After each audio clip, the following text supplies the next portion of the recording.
O Ministério Apostólico De Volta à Palavra apresenta De Volta à Palavra, com o Bispo Alexandre Rodrigues. Uma voz profética, preparando o caminho para a segunda vinda de Cristo.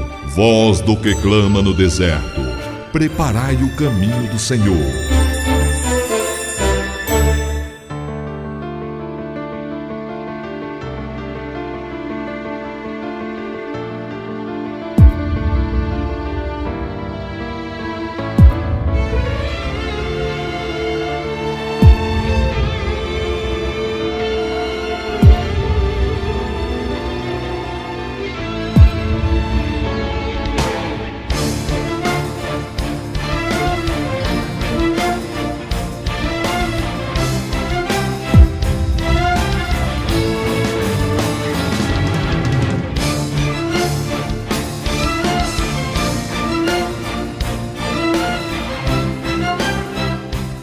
Bom dia! Toda honra e toda glória sejam dadas ao nosso Senhor e Salvador Jesus Cristo, ao Senhor da Igreja e a todos vocês que estão em casa, graça e paz vos sejam multiplicadas. Este é o programa De Volta à Palavra, um programa do Ministério Apostólico De Volta à Palavra, um programa que é comprometido com a edificação do corpo de Cristo. A cada sábado, às 9 da manhã, estamos aqui neste programa ministrando a rica e poderosa Palavra de Deus, sempre uma palavra de edificação, uma palavra que está de acordo com a Bíblia Sagrada para curar, para restaurar, para transformar e, sobretudo, para trazer a nós um olhar e para nos dar uma visão espiritual das coisas concernentes a Deus, com respeito à sua vontade e ao seu reino. Eu quero abrir o programa desta manhã, lembrando a todos vocês que amanhã, às 9 horas da manhã, nós teremos aqui em Taguatinga, na nossa sede,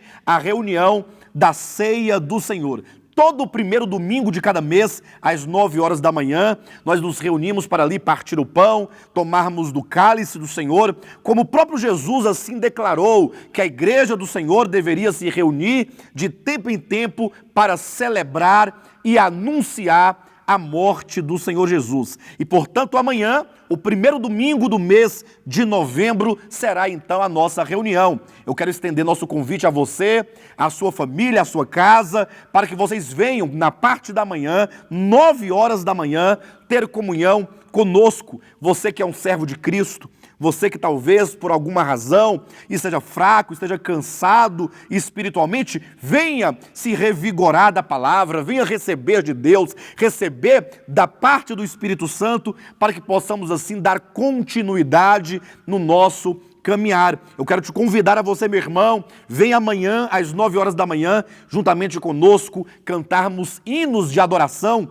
ao Deus triuno, Pai, Filho e Espírito Santo, e então venha celebrar conosco a morte e a ressurreição do Senhor. Amanhã estaremos aqui todos aguardando por vocês, às 9 horas da manhã, crendo que mais uma vez o Senhor vai nos visitar com a sua presença maravilhosa, com a sua presença que nos enche, que nos transforma, que nos edifica, para a honra e glória do nome de Jesus Cristo. Anote o endereço do nosso local de reuniões, QI 4, lote 23, setor de indústria de Taguatinga. Você terá acesso aqui pela Avenida Sandu, próximo ao Colégio Ideal. Sejam todos vocês muito bem-vindos em o nome de Jesus Cristo. Nesta manhã nós queremos dar continuidade, então, às ministrações da Palavra de Deus. Estamos trabalhando uma série apologética. A série apologética é uma série de mensagens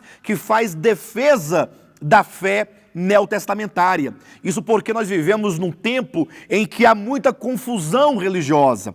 Na verdade, as muitas expressões e denominações no corpo de Cristo têm trazido, na verdade, uma corrupção muito grande no que tange ao ensinamento bíblico, porque cada grupo, cada pessoa tem pregado coisas diferentes na sua própria perspectiva, no seu próprio achismo, muitas coisas que estão de acordo com esse tempo de treva, de engano. É por isso que é necessário à semelhança dos apóstolos no tempo de Cristo e mesmo então de muitos outros homens de Deus que ao longo da história viveram a sua vida não somente para estudar a palavra de Deus, mas também para despertar a consciência e o coração de muitos servos de Cristo que ao longo da história foram levados e enganados e arrastados pelos muitos ventos de doutrina. A sua segurança, primeiramente, está no Espírito de Deus que habita dentro de você,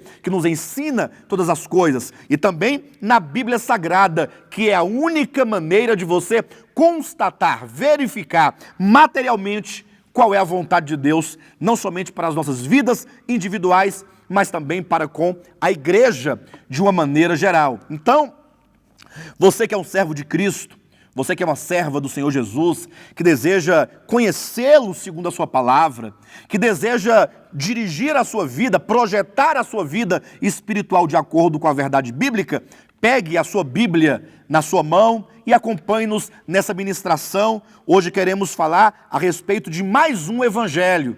Eu digo, mais um dos falsos evangelhos, realçando então, biblicamente, o verdadeiro evangelho de Jesus Cristo. Até a semana passada, nós havíamos então tratado a respeito daquele evangelho pervertido, de que diz Paulo em Gálatas capítulo 1 e também em toda esta epístola, que é o evangelho da lei. Quando ali alguns judaizantes queriam colocar no evangelho de Cristo os elementos da lei, Paulo chama este evangelho misturado de lei e graça de evangelho pervertido, conforme vocês poderão verificar em Gálatas capítulo 1, versículos 6, 7, 8 e 9. Hoje queremos então começar a falar de um outro falso evangelho, muito conhecido ultimamente por evangelho da prosperidade. A Bíblia nos fala deste evangelho que tem sido tão divulgado, tão difundido nos dias de hoje, porque já no seu tempo, essa questão do dinheiro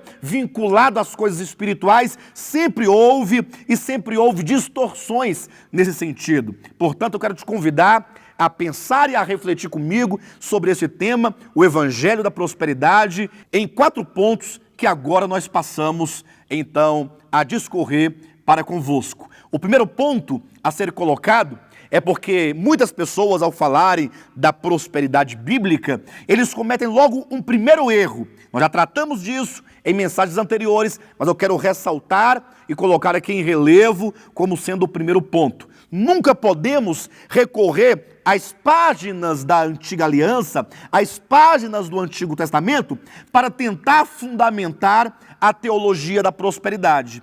Por algumas razões muito simples. Primeiro, porque a era do Antigo Testamento e a aliança do Antigo Testamento já passou. É uma aliança ultrapassada, é uma aliança obsoleta que já não mais vigora nos dias atuais, conforme o testemunho do Novo Testamento, sobretudo o que nos diz explicitamente Hebreus capítulo 8, versículo 13. Tratando-se da nova aliança, a antiga torna-se necessariamente obsoleta. Segundo, porque essa aliança do Antigo Testamento, que já não mais vigora, ela sim, de fato, era uma aliança de caráter material. Ali Deus prometia bênçãos ao povo de Israel, bênçãos materiais de uma terra próspera, com mantimentos, com cereais, com frutos, com ribeiros, com águas, com a chuva, caso eles obedecessem à lei de Deus e cumprissem com a aliança do Sinai, com a aliança de Moisés, com a aliança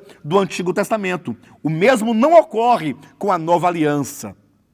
Nós que hoje estamos na nova aliança, é certo que nós somos alvos das bênçãos de Deus, mas das bênçãos, como diz Efésios capítulo 1, no versículo 3, nós somos herdeiros de toda sorte de bênçãos espirituais nas regiões celestiais em Cristo. A nova aliança, por ser uma aliança superior, ela fala de coisas eternas, não fala de meras bênçãos imediatas, fugazes, passageiras, que dependiam do esforço e da capacidade do homem, não, mas fala de coisas eternas, do reino eterno, da vida eterna, de Jesus Cristo, da salvação, da reconciliação, da filiação, de tantas bênçãos que o Novo Testamento claramente nos mostra. Portanto, o primeiro ponto a ser ressaltado aqui nesta manhã é que ao falar e ao pensar em teologia da prosperidade, jamais podemos procurar as páginas do Antigo Testamento ou da Antiga Aliança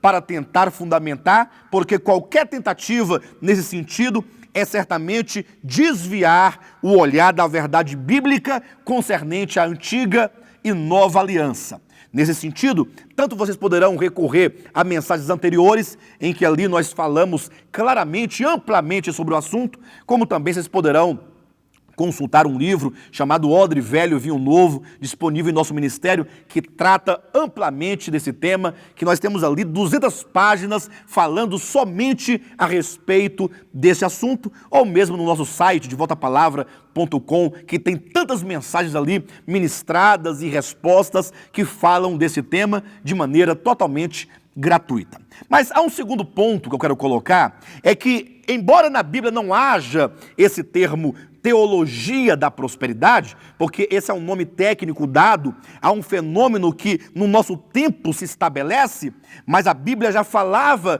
desse desvio, já falava desse falso olhar a respeito das coisas de Deus, e portanto aqui nós podemos encontrar uma definição clara a esse respeito. Você poderá abrir sua Bíblia na primeira epístola de Paulo a Timóteo, no capítulo 6, e aqui o apóstolo Paulo nos fala a esse respeito. Capítulo 6 de 1 Timóteo, a partir do versículo 3, que nos diz assim: leia comigo, leia na sua Bíblia em nome de Jesus.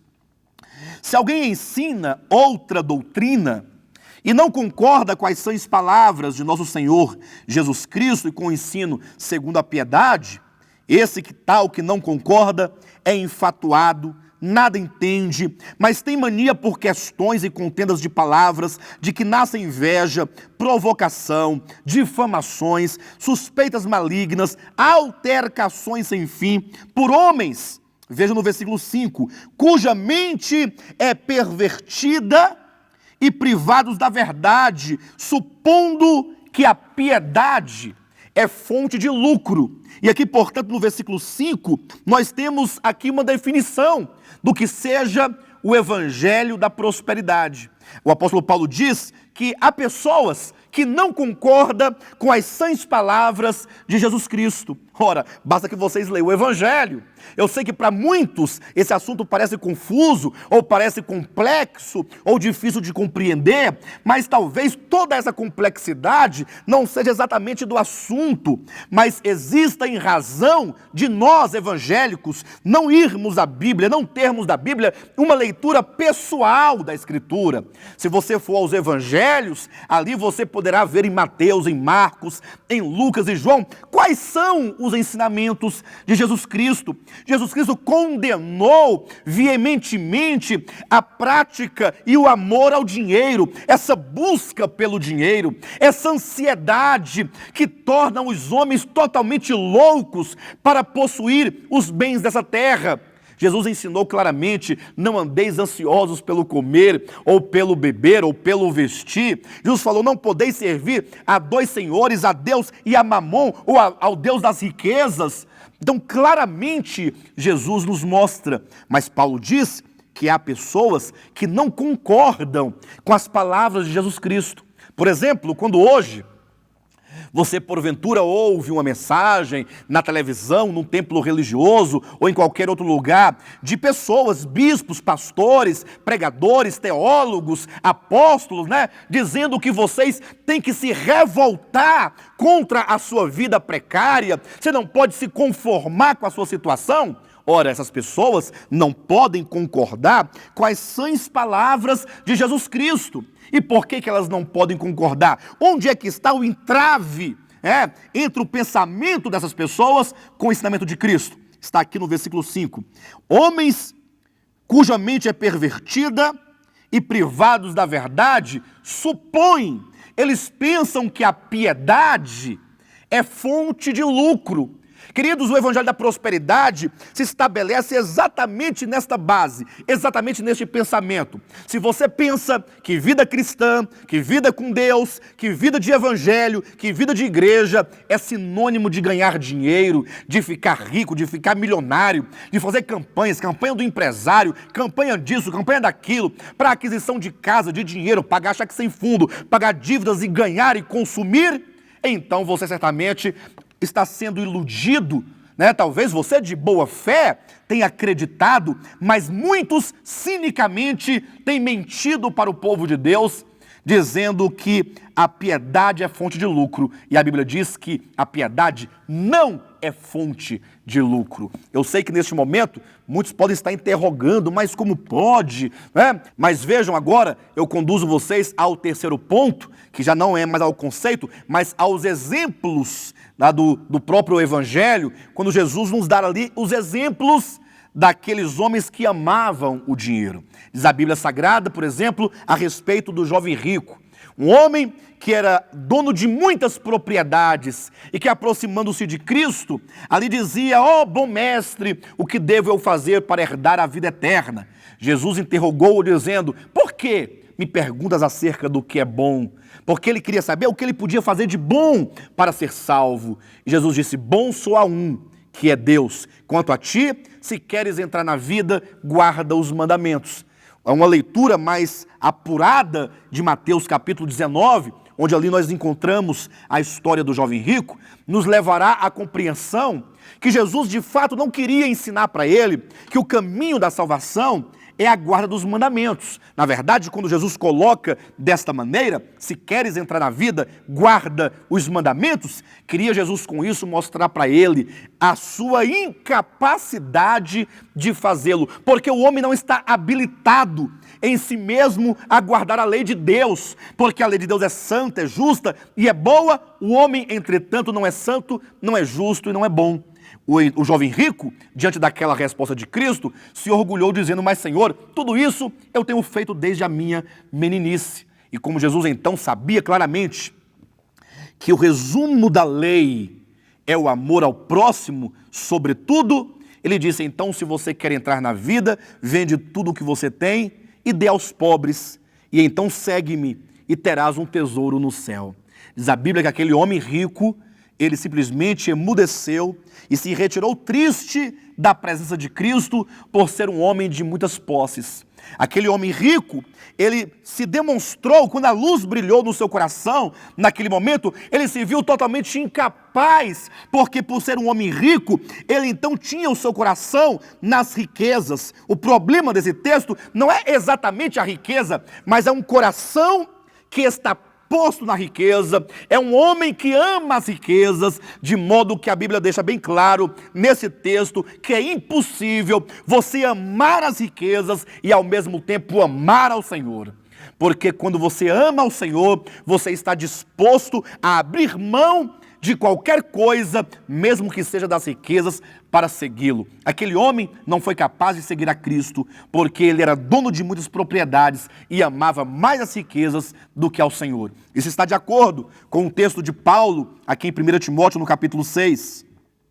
Quando o apóstolo Paulo diz assim no versículo 9: ora, os que querem ficar ricos caem em tentação e cilada, e em muitas concupiscências insensatas e perniciosas, as quais afogam os homens na ruína e na perdição. Versículo 10 diz: porque o amor do dinheiro é raiz de todos os males, e muitos nessa cobiça se desviaram da fé e a si mesmos se atormentaram com muitas dores. Não se pode dizer que o Evangelho de Cristo prega o dinheiro. Pelo contrário, o Evangelho de Cristo prega o desapego ao dinheiro.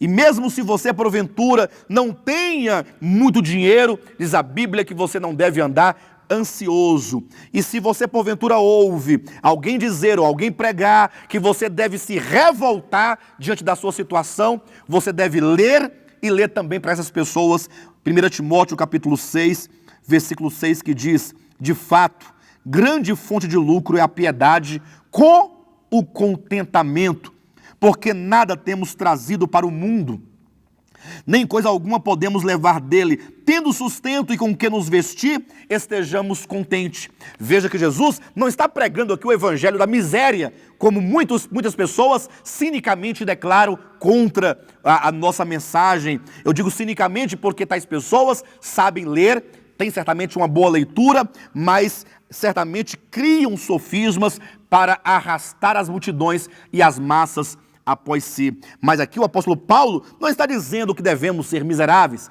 mas ele prega o contentamento. Ele prega que você não deve andar ansioso pelo dia de amanhã. Paulo está de acordo com o evangelho de Cristo e por isso ele prega o contentamento em tudo dai graça. Razão porque em Filipenses capítulo 4, a partir do versículo 13, Paulo diz: eu posso todas as coisas naquele que me fortalece. Tanto eu sei estar na bonança, como também sei estar, então, na falta de alimento, ou na fartura, ou na escassez. Sei ser humilhado, ou então eu sei ser exaltado. Ou seja, a vida do apóstolo Paulo não dependia de circunstâncias boas ou ruins, de prosperidade ou da falta de alimento. O apóstolo Paulo tinha um alvo maior, que era Cristo. De sorte que, tendo Cristo, então ele podia ter uma vida de contentamento. O evangelho de Cristo prega contra todo tipo de ansiedade, todo tipo de revolta contra Deus em razão da vida financeira e prega o evangelho da confiança. Nosso Pai Celestial, Ele cuida de nós, Ele cuida dos pássaros. É certo que Deus não está aqui para satisfazer a ganância e do coração dos homens maus, daqueles homens que são como saco furado, que nunca ficam satisfeitos. Mas é verdade que o nosso Pai Celestial cuida de cada um de nós. É o evangelho não somente de uma vida de confiança, mas é o evangelho do contentamento. É o evangelho que não transforma a escritura num mecanismo para ganhar dinheiro. É um evangelho que não atrai as pessoas por aquilo que Deus pode dar de material a elas, mas é o evangelho que fala da salvação eterna, que fala do Espírito eterno que nos lava, que nos regenera, que nos faz nova criatura, que transforma nosso coração, que transforma o nosso ser, que nos prepara para o reino de Cristo vindouro, na sua manifestação, para ali estarmos santos e irrepreensíveis diante dele. E o quarto e último ponto, talvez seja para até mesmo responder a alguns questionamentos de muitos sábios e entendidos no meio cristão, que certa vez propôs assim: eu sou capaz e posso provar o evangelho da prosperidade dentro do Novo Testamento. E aí então ministrou palavras baseadas em 2 Coríntios, capítulo 9, aqui na base aqui desse texto que fala da sementeira e da colheita. Abra sua Bíblia e verifique comigo. Diz assim: e isto afirmo, aquele que semeia pouco, pouco também ceifará. E o que semeia com fartura, com abundância, também ceifará. Ou seja, na base desse texto, que é a lei da semeadura, alguns se acham no direito de achar que o evangelho de Cristo é um tipo de barganha. E é certo que num primeiro momento, numa leitura superficial, numa leitura rápida, numa leitura descontextualizada, numa leitura cínica da Escritura Sagrada, é possível que alguns consigam provar para os leigos, para os menos conhecedores da Escritura, aqui nesse texto, um tipo de barganha. Se você semear muito, se você der muito, se você ofertar muito, trazer muito à igreja, muito dinheiro, então Deus está na obrigação de multiplicar aquilo que você deu. E talvez alguém esteja perguntando neste momento: pastor, mas não é isso o que o texto está dizendo? O texto não é claro ao afirmar que quem semeia pouco, colhe pouco, e quem semeia muito, colhe muito? E eu respondo: é verdade. É verdade do mesmo modo que todo o restante do capítulo 9 também é verdadeiro. Se é verdade que a lei aqui da semeadura é um princípio, também é verdade que há outros princípios nesse texto. Inclusive, podemos colocar que há um outro princípio, que é o princípio norteador de todos os demais princípios aqui nesse capítulo. Veja comigo o capítulo 9, 2 Coríntios. Vamos ler então, versículo 7 em diante, que diz: cada um contribua segundo tiver proposto no coração. Veja que por um lado é verdade que o ofertar aqui é chamado de semeadura. Para Deus é semeadura, mas para você que é ofertante, diz o versículo 7 o princípio, que você está contribuindo. Ou seja, cada um contribua segundo tiver proposto no coração, não com tristeza ou por necessidade, porque Deus ama ao que dá com alegria. Se no versículo 6 o princípio é semear, no versículo 7 o princípio é dar. Veja que dar é diferente de semear. Para Deus, quem dá, semeia. Mas para o homem, ele não dá como quem visa o lucro, ele dá como quem coopera, como quem abre mão daquilo que é seu, para então abençoar a outro, ou abençoar a outros, ou abençoar a obra de Deus. Então o versículo 6 fala da semeadura, o versículo 7 fala do dar, o versículo 8 continua dizendo, Deus pode fazer-vos abundar em toda graça. O texto não diz que Deus terá que fazer, ou que Ele fará, mas Deus pode fazer-vos abundar em toda graça. Mas com qual objetivo? Será que nós devemos pegar esse texto da semeadura, esse princípio do colher em abundância, para que vocês, para que nós, para que os crentes possam então viver essa vida de querer muito, e para que eu tenha muito, eu vou semear muito, então o ofertar se torna um jogo, se torna na verdade ali um bom investimento, como quem visa para si ganhar fortunas? O texto sagrado diz, Deus pode fazer-vos abundar em toda graça, a fim de que, tendo sempre, em tudo, ampla suficiência, superabundez em toda boa obra. E esse é o princípio norteador, e aqui é o princípio mor capital desse capítulo 9. Deus pode sim fazer-nos prosperar. Ele pode sim nos dar uma colheita abundante, é verdade. Mas por que Deus o faria? Será que o Deus de Paulo, o Deus que fala aqui em 2 Coríntios, é contrário e está em oposição ao Cristo dos Evangelhos, que pregou o desapego, que pregou quem tem 2 túnicas, dê uma a quem não tem, quem tem 2 capas, dê uma a quem não tem? Será que o Deus dos evangelhos, que é desapegado, que prega a distribuição, que prega o abrir mão daquilo que tem para vestir o outro, será que é diferente do Deus de Paulo, do Deus de 2 Coríntios? Não, é dito que Deus pode fazer-nos abundar em toda boa obra, para que tendo sempre em tudo ampla suficiência, possamos nós superabundar em toda boa obra. E aí agora é que nós vemos onde está o nosso coração. E eu pergunto, será que todos esses que estão buscando a prosperidade material têm este interesse? Senhor, dá-me, Senhor, enche-me abundantemente, para que tendo eu muito, eu possa em muito maior medida distribuir com aqueles que não têm?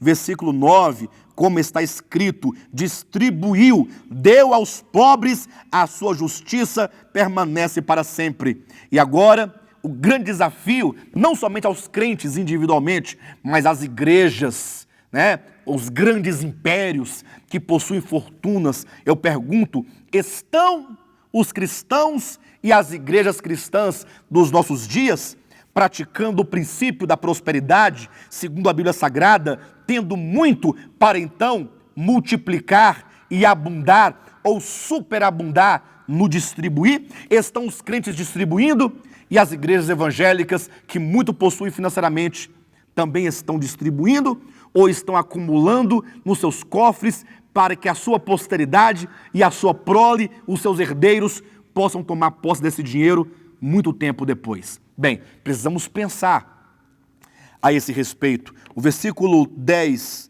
nos diz, ora, aquele que dá semente ao que semeia e pão para alimento também suprirá e aumentará a vossa sementeira e multiplicará os frutos da vossa justiça, enriquecendo-vos em tudo para toda generosidade, a qual faz que por nosso intermédio sejam tributadas graças a Deus. No dia que nós começarmos a distribuir, certamente o nome de Deus será glorificado. Bem, meu tempo acabou, só quero lembrá-los que amanhã, às 9 da manhã, aqui na nossa sede, na QI 4, lote 23, setor de indústria Taguatinga, teremos às 9 horas da manhã a nossa reunião da Ceia do Senhor, do Partir do Pão. Não deixe de vir, venha desfrutar conosco, venha receber de Deus e certamente serão grandemente abençoados. Na semana que vem, daremos a continuidade desta ministração.